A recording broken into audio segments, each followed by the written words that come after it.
Meet Eric Thompson, a Class 5 river rafting guide and outdoor accessibility advocate. He's taken on some of the toughest rapids in the U.S. Today, he's taking me out on the river he calls home. I mean, I've done this once before, but it's been a very long time. So this is going to be a much larger experience. Everything will be much bigger. It's going to be fun, it's going to be splashy, just a great introduction to this river. Eric was born and raised in West Virginia, and he's always been an outdoor fanatic. For over a decade, he traveled the country, living, working, and playing in the best of this country's wild spaces. But in 2012, a car accident changed his life in the blink of an eye. Before my accident, I loved getting outdoors. I loved teaching outdoor sports. I worked as a ski patroller and an EMT in the winter. Whoa, so you were on water and frozen water. That's correct. Whoa. The best low-paying jobs in the world. When I became injured, I ended up paralyzed from the chest down. I had to start living life as a T8 paraplegic. Before, Eric felt at ease navigating some of the most extreme environments on Earth. Now, back home in West Virginia, he was in a wheelchair and challenged by even the most basic tasks.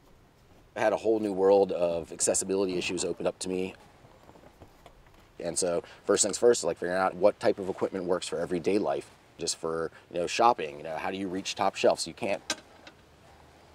And the worst place for accessibility was welcome home to West Virginia. The town that I lived in, 22 of 26 businesses had steps that I couldn't get into with my wheelchair. If getting in and out of local stores and restaurants was difficult, accessing outdoor spaces, like the national parks and rivers Eric loved, that was even tougher. Eric set out to change that. It sounds like you experienced partial paralysis, but you kept moving. Right? Yeah, I wasn't going to let it stop me. It's not going to be easy, but it's not impossible. It's just harder.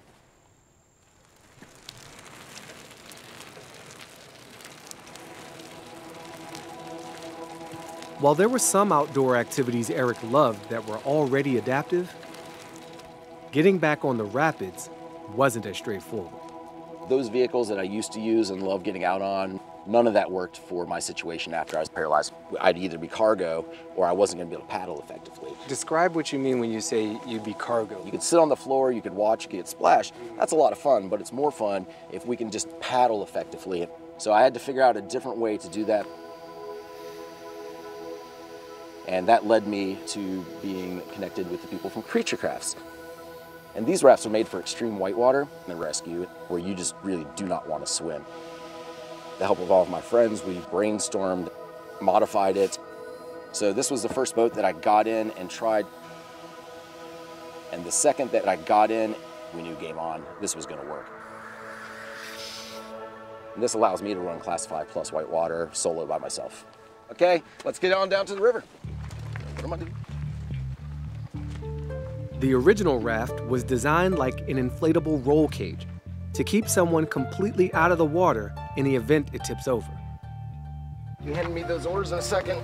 Eric's crucial modification was the addition of a high back seat, which keeps him upright and lets him steer and paddle using only his arm muscles. Let's get wet. You ready? Yes. Let's go rafting.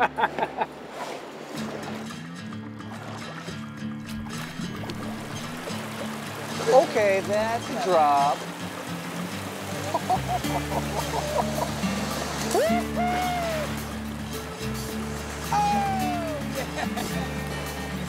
Oh! What? Oh! Yeah!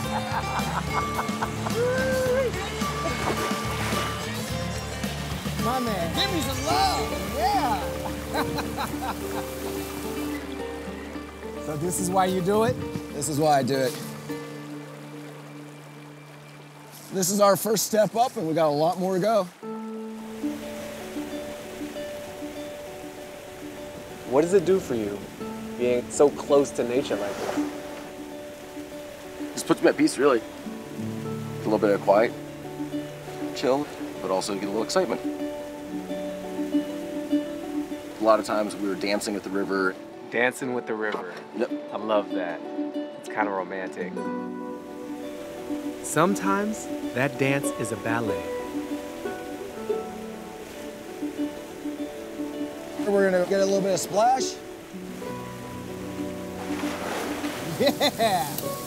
Other times, it's a little more avant-garde.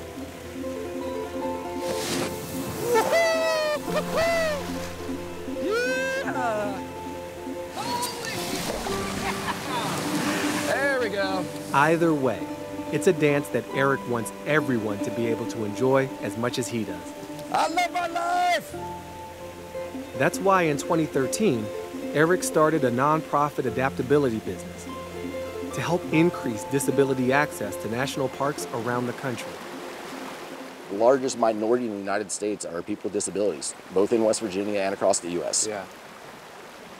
And so all the activities we do here, be it biking and climbing and boating and caving, you know, any of those activities with a little bit of hard work and bubble gum and duct tape, there's an ability to make an adaptive version of it that allows people of all abilities to enjoy the same thing. So how do you feel right now? I feel amazing. I feel like that for everybody. There's always a way to do whatever you love. So anybody who's out there, if you have a deficit, it doesn't really matter. At some point in our lives, we all have deficits. So think of what it is that you want to do. What is that passion? If you can't do it yet, let's figure out how to do it. Woo! Thank you for watching. If you want more, check out these other videos on our playlist. And if you want even more, go to the PBS video app or pbs.org to watch full episodes of America Outdoors with me.